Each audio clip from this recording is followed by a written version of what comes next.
ये कहानी है एक छोटे से गांव सतपुरा की, जहां रामू नाम का एक गरीब लेकिन ईमानदार आदमी रहता था। वो रोज मेहनत करता था, खेतों में काम करता था और ईमानदारी से अपना पेट भरता था। लेकिन उसका मालिक ठाकुर जगदीश बहुत ही लालची और क्रूर आदमी था।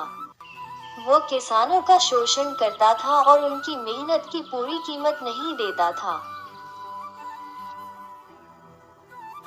रामू को जब भी उसकी मेहनत का पूरा पैसा नहीं मिलता, तो वह ठाकुर से शिकायत करता, लेकिन ठाकुर उसे धमकी देकर चुप करा देता।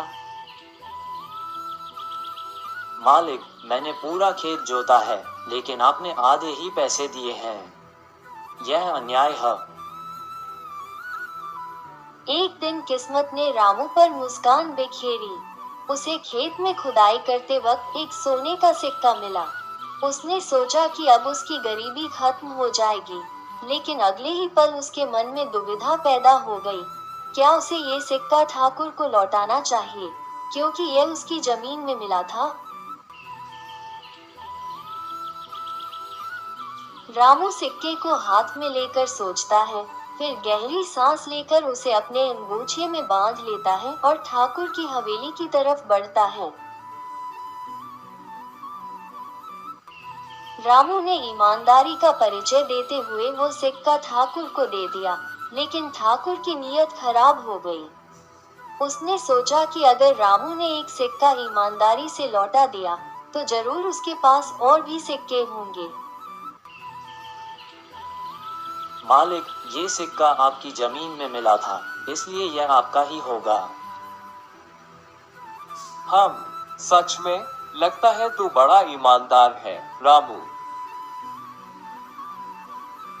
ठाकुर मुस्कुराता है, लेकिन उसकी आंखों में चालाकी झलकती है। ठाकुर ने सोचा कि जरूर रामू को और भी सिक्के मिले होंगे। उसने अपने आदमियों से कहा कि वे रामू के घर जाकर उसकी तलाशी लें। ठाकुर के आदमी रामू के घर में जबरदस्ती घुसते हैं, सामान फेंकते हैं, लेकिन उन्हें कुछ नहीं मिलता। रामू और उसकी पत्नी डरकर खड़े होते हैं। जब ठाकुर को कुछ नहीं मिला, तो उसने गुस्से में रामू पर चोरी का झूठा इल्जाम लगा दिया। लेकिन रामू ने कभी झूठ नहीं बोला था और पूरा गांव उसकी ईमानदारी को जानता था। यह आदमी झूठा है, इसने सिक्के छिपा दिए हैं, इसे सजा मिलनी चाहिए। रामू तो हमेशा सच्चा और ईमानदार रहा है, ठाकुर झूठ बोल रहा है। रामू को हम सालों से जानते हैं, यह आदमी कभी चोरी नहीं कर सकता। तभी गांव के एक बुजुर्ग आगे आते हैं। गांव वालों ने रामू का साथ दिया और ठाकुर की साजिश को नाकाम कर दिया। जब ठाकुर को लगा कि पूरा गांव उसके खिलाफ हो गया है, तो वो डर गया। गांव वालों ने राजा के दरबार में शिकायत करने की धमकी दी। ठाकुर घबराकर खड़ा होता है, हाथ जोड़ता है। रामू, मुझे माफ कर दो, मुझसे बहुत बड़ी गलती हो गई।